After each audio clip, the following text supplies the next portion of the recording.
Hi,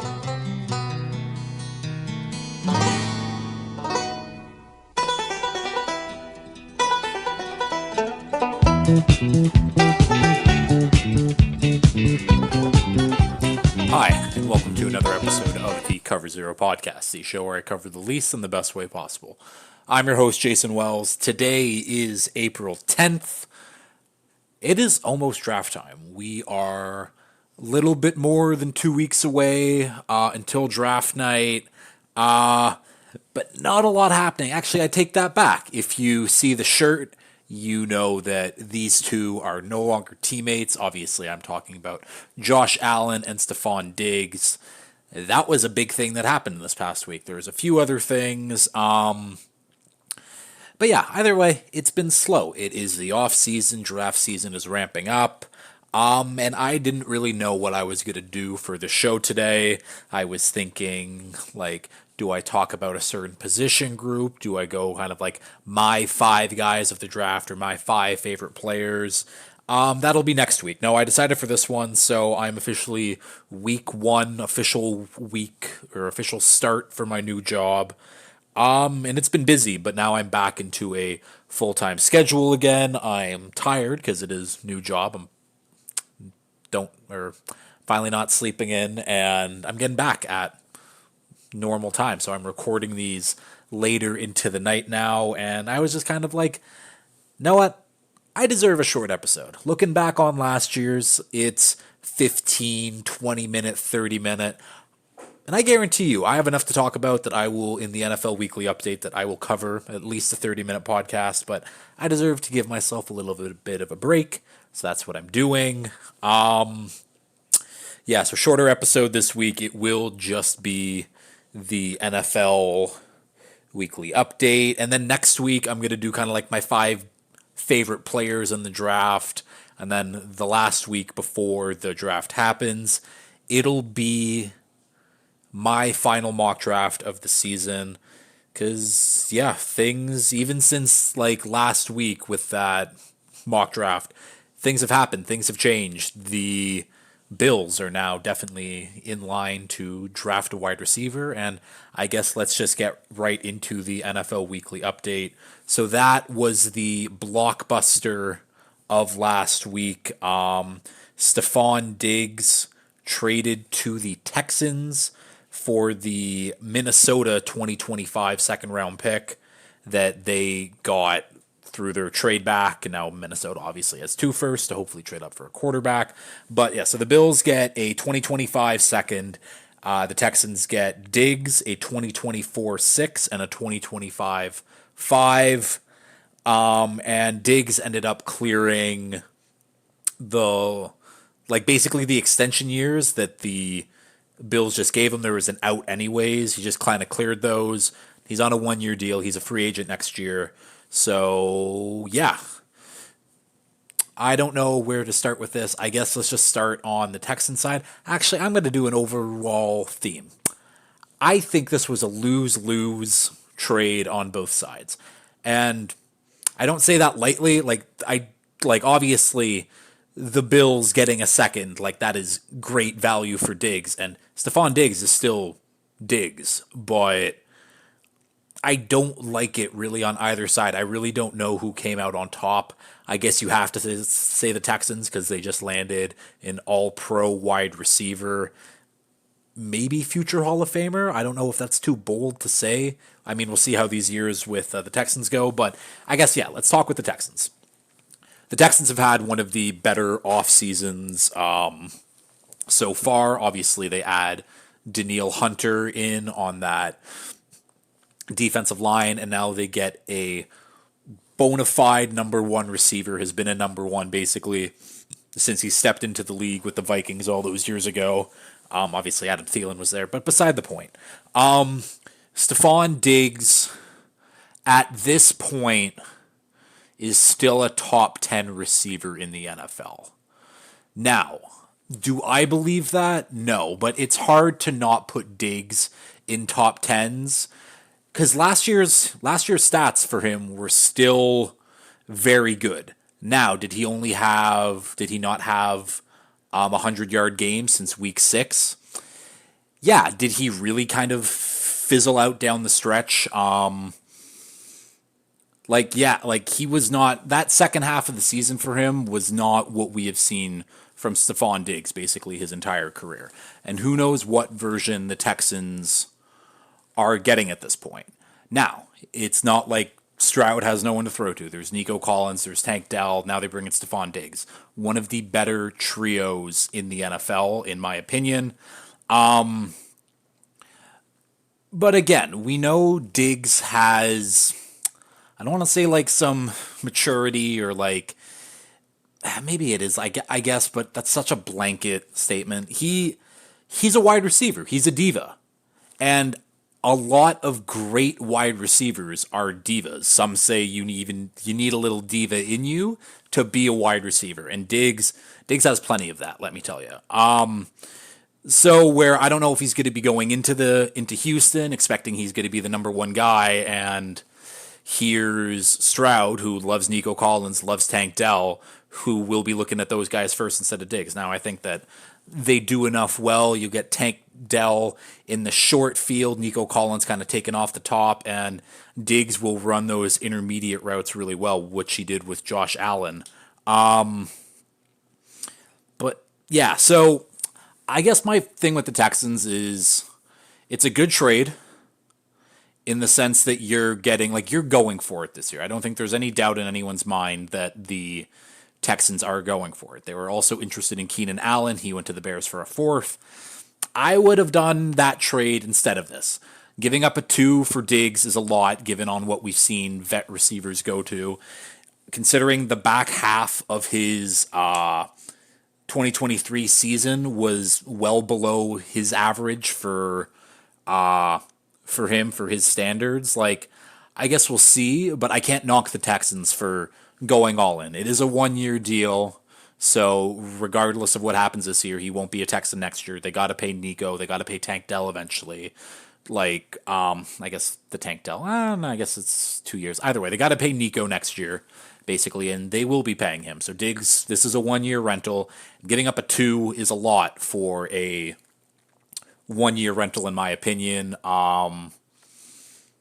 Is what it is. So that's kind of, I think that's all I have on the Texan side. Now for the Bills. Obviously, if you're watching on the video, I am wearing the Let Me Tell You About My Best Friend shirt that was gifted to me by my lovely friend Art. But yeah, it's Josh Allen, Stephon Diggs, the best of buds, and this is basically the last time I'm going to be wearing this shirt for probably till 2030, because right now it's not in style. 2030, it'll be vintage and cool, hopefully. So yeah, no longer best buds, unfortunately. And I guess the writing was like, this deal doesn't happen without the quarterback sign off. Like, Josh Allen does not approve this unless he kind of has some plan in place. Now, I like Curtis Samuel a lot. I think that that was a very good signing. I think that he has been very underrated for most of his career. Now he has a true number one. Let's see what he can do. I'm not expecting like 1,000 yards from Curtis Samuel, but I do like the player. Khalil Shakir has big shoes to fill in. There have been some Khalil Shakir truthers out there. Always been wide receiver one for the Bills, and he outperformed. Like, I talk about that second half of the season for Diggs. Shakir ended up outperforming him down that stretch. Now, I think Diggs had like a few more yards, but I think Shakir beat him in touchdowns, and the yards were similar, and I think Shakir had like half the targets that Diggs did. It was something like that. Either way, a little nuts. And here I am thinking, and I'm like, okay, I don't really get the move for the Bills. Like, you got one more, like, again, they had the out in the Diggs contract. I'm like, you have the 1 more year on the deal. Like, just go for it this year, whatever, it's fine. Cut bait next season. Sure, blah, blah, blah. And it's like, okay, there's still some like quality free agents out there. Like, you trade Diggs away, you free up this cap space. Let's see what they can do with it. And then I came out, or then I realized that The Bills now carry a $31 million dead cap hit for Diggs this year. They can't do anything with that. That move cost them, like, it cost them to get rid of Diggs, essentially. More salary cap is now being taken up because of Diggs. Now they are out of the contract. But now, again, your wide receiver room, Curtis Samuel, Khalil Shakir, that's about it. Obviously, they got Dalton Kincaid, who they drafted last year. They got Dawson Knox. And now the question is do the Bills trade up from, I think they're at 28. Do they trade up? Do they give like a Julio Jones type package where they trade all the way up into the top 5 to draft their guy? Whether that's Neighbors, Marvin Harrison Jr., if he for some reason slips, Romo Dunze. Like, do they trade up for one of the big 3? Do they wait a little bit, trade up into the teens for Brian Thomas Jr. or something like that? We will see. We will see. But yeah, people are doom and gloom. The Bills, they're done. They're cooked. Super Bowl window is closed. I'll just tell you something. Your Super Bowl window's never closed when you have a quarterback of Josh Allen's caliber. Josh Allen has been the second best playoff quarterback since Mahomes started, basically. So basically when they both started. Like, no one's really close, in my opinion. Like, Joe Burrow obviously made it to a Super Bowl, but we all know that that defense really carried him. Matt Stafford, but like Josh Allen's stats are just, he just runs into Pat Mahomes, and Pat Mahomes and the Chiefs just do their thing. Like, I'm not worried about the Bills. I think the Bills are fine. And I actually have the spicy hot take that the Bills' offense will be better this coming season than last season. Now, that's not even banking on if they draft a wide receiver. They will draft a wide receiver, they just kind of have to. But like, I'm talking about not drafting one of these early guys, like the big 3, like Marv, like Neighbors, like Odunze, and even the guys after that, like an AD Mitchell, Brian Thomas, Xavier Worthy, Lad McConkey. Like, if they just draft a later guy, like, I'm confident in Curtis Samuel, Khalil Shakir. I think Dalton Kincaid is going to have a huge jump. Like, this offense isn't going to look how it did with Diggs. I think that second half of the season, when the Bills started to turn things around, the offense looked different, and it did not need Diggs to function. I think that they switched to a run game with James Cook that was way better down the stretch. I think keep feeding James Cook the ball, maybe get him a running mate. And yeah, I do think this is going to be a big Kincaid year, but I'm not worried about the Bills. People worry about the defense. I think Sean McDermott is a very good defensive coach. He will coach those guys up. Like, the Bills are still a very good team. Don't let anybody fool you there. I think I've spoken enough about this trade. Yeah, so let's keep going. So the Chiefs, it was announced that the public shot down Chiefs owner Clark Hunt, I think it is, to basically get taxpayers to pay for a new stadium, or I think new renovations even, for the stadium. Because obviously the public should not be paying for something like that. Like, you are a billionaire, it is what it is, but this just shows how cheap Clark Hunt and the Hunt family are. He got voted as one of the worst owners in the league, refusing to upgrade the team facilities, and now just basically upgrade the stadium in general. I really don't get it. Like, and I understand it from a certain point where these aren't like, so the Walton family who just bought the Broncos, like, they got that Walmart money. That's where their money comes from. Where the Hunt family, the Chiefs are their family's source of income. Now, with all that being said, in 2013, the Chiefs were valued at around $1 billion in the 10 years since then. And that's basically, like, the Chiefs were good, starting to be good in 2013. That was like Alex Smith, those years. But yeah, from 2013 to now, the Chiefs' net worth has grown $3 billion since then. And I'm not smart. I don't know finances. I don't know really what net worth means. But to me, if your company, whatever franchise has grown $3 billion in value since then, and obviously things get more expensive and whatever, and players are getting paid more, and everything's just more expensive. It is the way it is. There is more money than like I don't know how it's not being reinvested into the stadium and how you're asking like the people of Kansas City like, "Will you just pay for my stadium?" And I think the stadium's still like pretty good. It's just like renovate. Go to St. Louis. Go to the St. Louis Rams stadium. Go play there for a year. Go renovate your fucking arena. I don't know how much like Clark Hunt and his siblings and anyone else in that family, like how much they're actually taking away. Because again, it's this family's only source of income. Where if it's their only source of income, there's a lot of mouths to feed. Like the money does go away quick, but you have had a dynasty. The Chiefs have had a dynasty these last 5 years, basically. And the fact that they can't upgrade stadiums for these world class players and these players that have grown their franchise in $3 billion of value over the last decade is absolutely insane to me. It's honestly sad. Fuck the Hunt family, if we're being honest. Yeah, we will keep going. Some contract extensions here, some signings and a retirement quickly. Jordan Mailata, the left tackle for the Eagles, signed a 3-year, $66 million extension with the team. Mailata, after being a late round draft pick, after being a former pro rugby player, has turned into one of the best left tackles in football. And this extension is well deserved. I think it easily puts him top 5 in tackle money or just offensive line money. I didn't actually check that before doing this, but it is what it is. It's fine.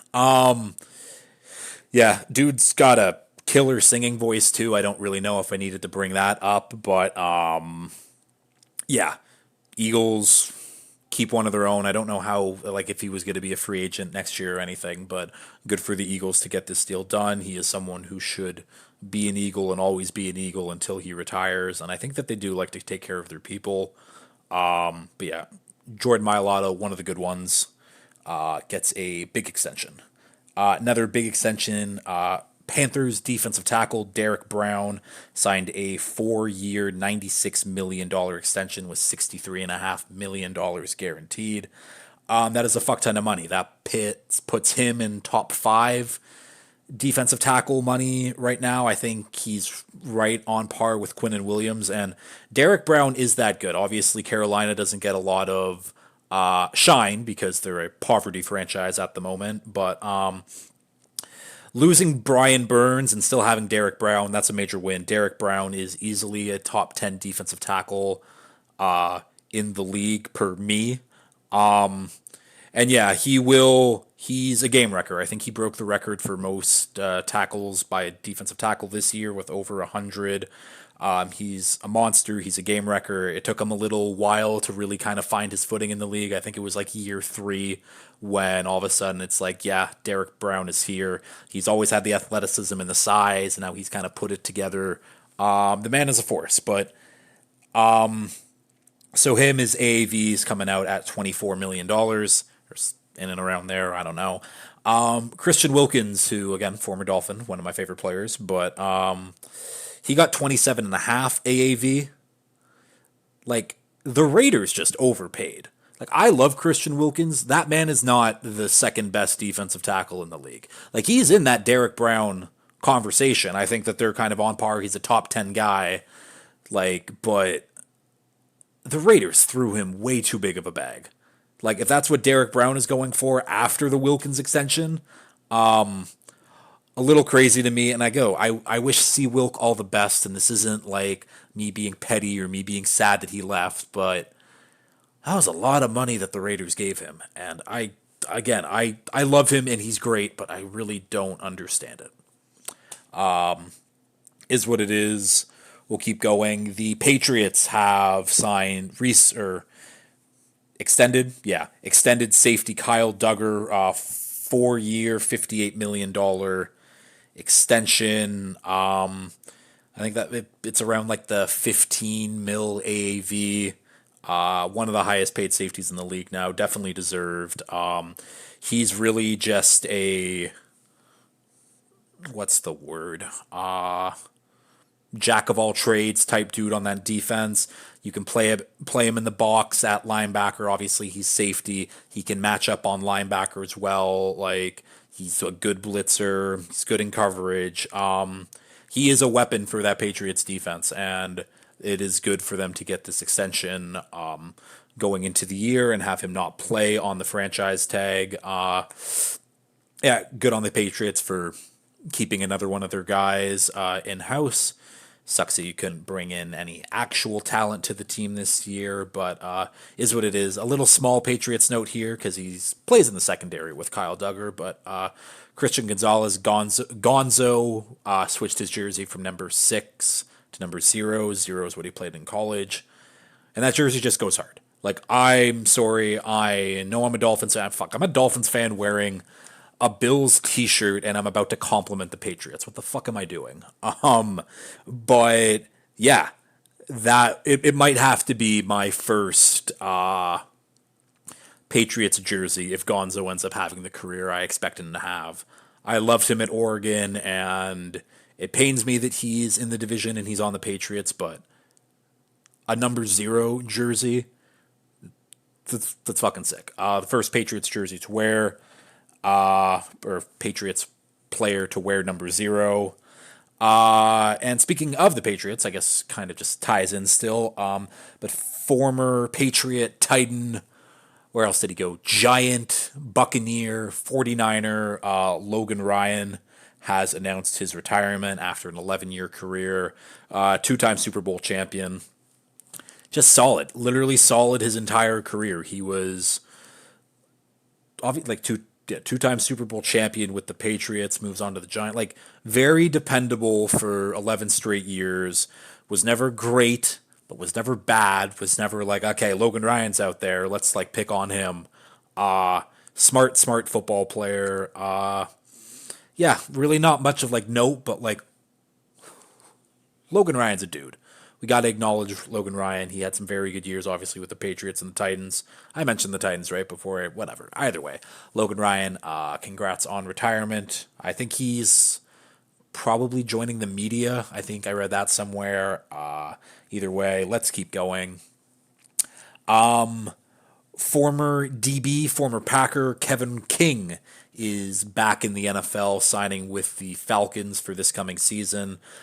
King has not played in the NFL since 2021 after getting torched by Scotty Miller and the Tampa Bay Buccaneers. Yeah, so if you don't know this story, this kind of really isn't a notable thing, but I found it funny. But so Kevin King was a former second-round pick of the Packers, and he was pretty solid. Like, didn't really turn into like a full-time starter. He's athletic. I liked him anyways. And then we get to the 2021 playoffs. The Packers going up against the Buccaneers, and Tom Brady torched that man the entire game.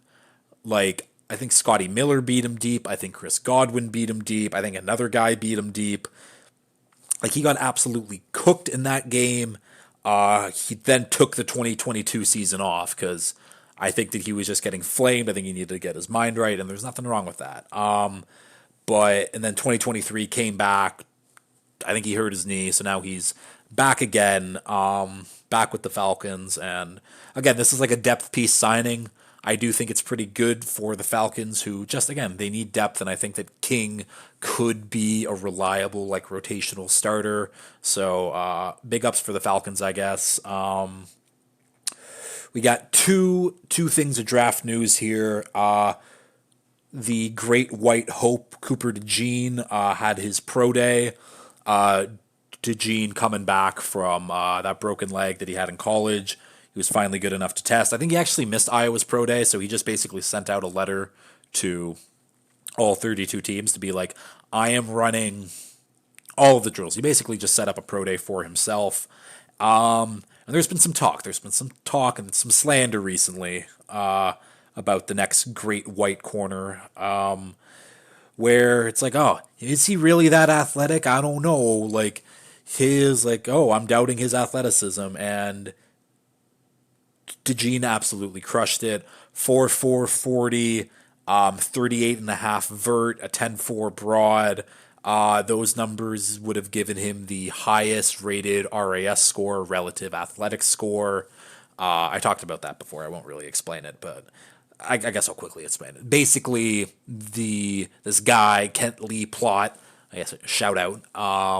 He takes all their testing data and like their heights, their weights, and he puts them into some algorithm, and it gives them a score out of 10, basically. And Cooper DeJean was the highest rated corner and safety. He's just, again, jack of all trades guy.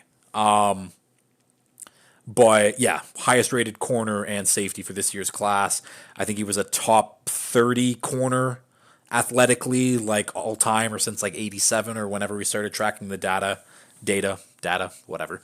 Yeah, so Cooper DeJean is him. Don't you forget it.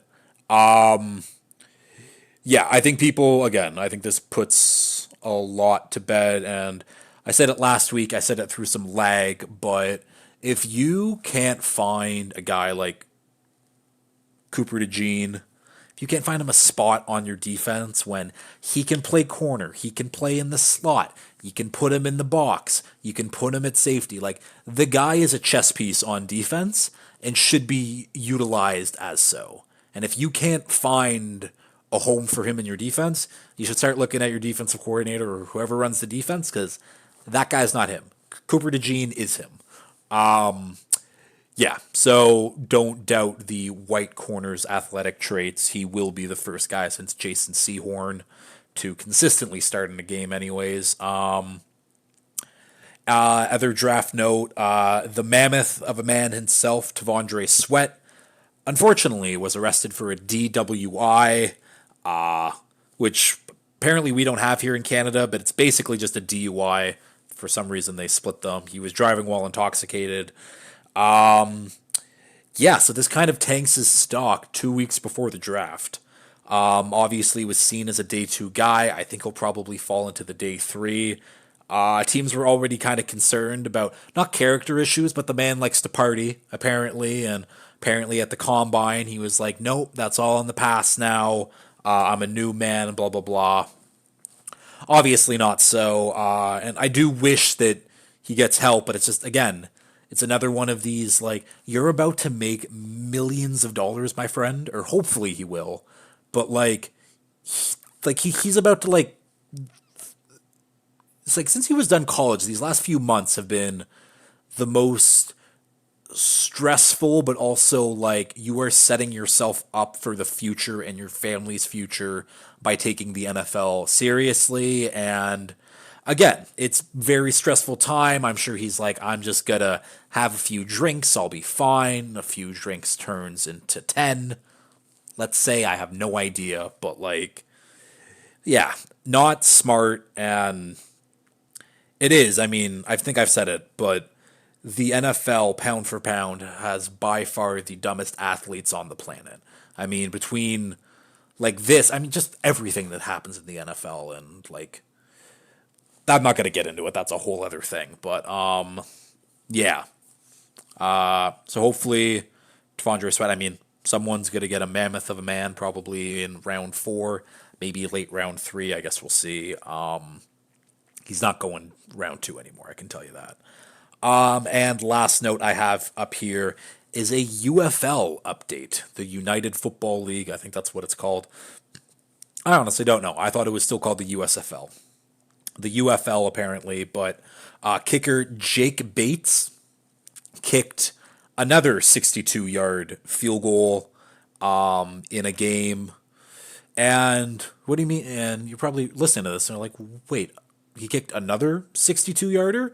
Yeah, so in that first game of UFL games, I'm pretty sure he kicked a 64-yarder and another 62-yarder. So he's getting an NFL contract, no doubt in my mind. The man's got a boot on him. Yeah. So I just thought I should bring that up because a guy who kicked 3 plus yard field goals in the span of 3 weeks or 2 weeks, not often, and rarely does that ever happen. But yeah, I guess look out for the name Jake Bates if you need a kicker.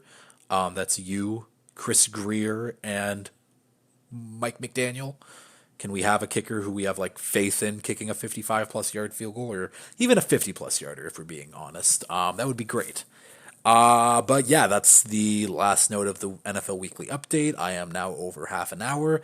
I made my promise. I did it. Yeah, so definitely a little bit of a shorter episode this week, but I mean, it's allowed to be shorter. It's my show. I can do what I want. Yeah, so next week's episode will be the what am I trying to say? Will be like my 5 favorite players from the draft. So these are day 1 guys all the way to day 3 guys. The week after that, I'll have my final mock before the draft. And then it'll be post-draft stuff. And then we're really going to hit a lull again, where there'll be kind of a second mini wave of free agency. And then I'll get into some Hall of Very Good things. I'm hoping to have some more guests on in the summer. Oh, also, last week was officially the last week of Zoom shows. I'm done with it. I'm spending way too much money on a Zoom Pro account so I can fucking record these, and I'm not getting enough use of it as I did. So I'm hoping to make this space and these lovely pictures as my background. I'm hoping to make this like have it more centered in front of me and have like a second person beside me on the couch to do this in person because doing it in person is way better. Like talking over Zoom, there's always a little bit of delay. It's mostly on my end. My internet stinks and my laptop. I mean, I'm using a fucking Chromebook for God's sake, but yeah, I'm hoping to do this in person. Yeah, hoping to have some more kind of like fun shows during the year, but yeah, I guess that'll do it. And if you've liked this, please like, share, retweet, subscribe, all that fun stuff. And until next time, peace.